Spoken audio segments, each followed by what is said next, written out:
In a podcast last week, I talked about apostrophes, the little commas that we sometimes write above letters in English. Do you know the rules about when to write an apostrophe and when not to write one? Well, you should write an apostrophe, 1, when you leave letters out. For example, when you write I'm instead of I am. And 2, to show possession or ownership. For example, John's shirt is red.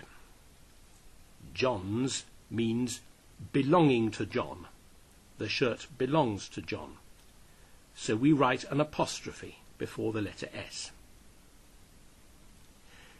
And you should not write an apostrophe, 1, in front of a letter S, where the S is the plural ending of a noun. For example, I have 3 books, has no apostrophe.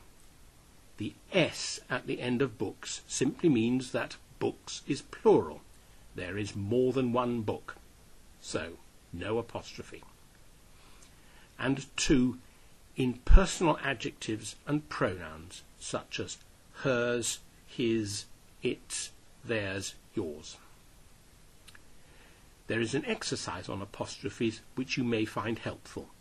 If you are listening on iTunes or an iPod, you will need to go to the podcast website to find the exercise. I have to tell you that many English people get very confused about when to use an apostrophe and when not to. If you visit Britain, you will find lots of examples of public signs, notices in shop windows, etc., where someone has written an apostrophe which should not be there. The worst offenders are people who sell fruit and vegetables from market stalls. You will often see signs saying apples or oranges with an apostrophe that should not be there.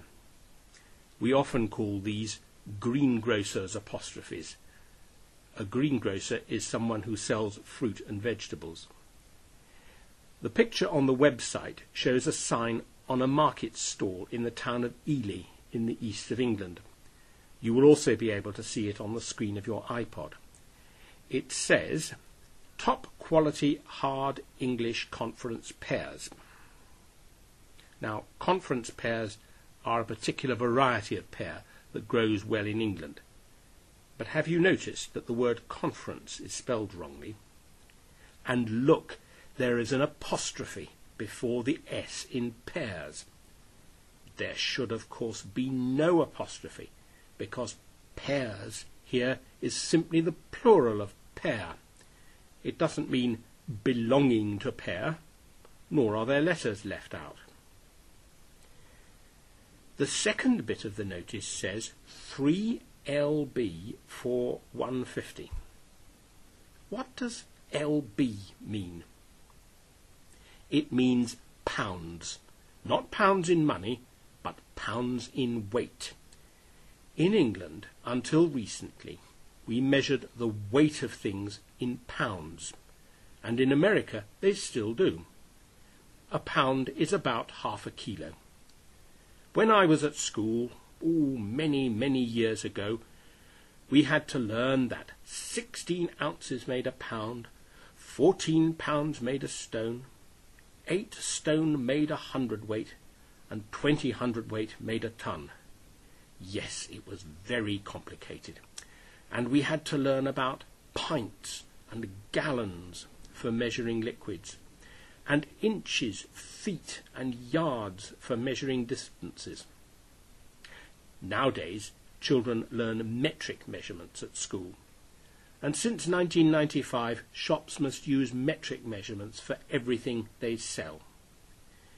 We only use the old imperial measurements for beer and milk, where people still measure in pints. A pint is about half a litre. And for distances on roads, which are in miles. A mile is 1.6 kilometres. However, old people like me still think in the old measurements. If I cut a piece of wood, for example, I still measure it in inches and not in centimetres. When I bake a cake, I weigh the flour and sugar in ounces, not in grams. And the greengrocer in Ely Market obviously finds all these modern kilos too difficult, so he or she still sells pears by the pound. Goodbye.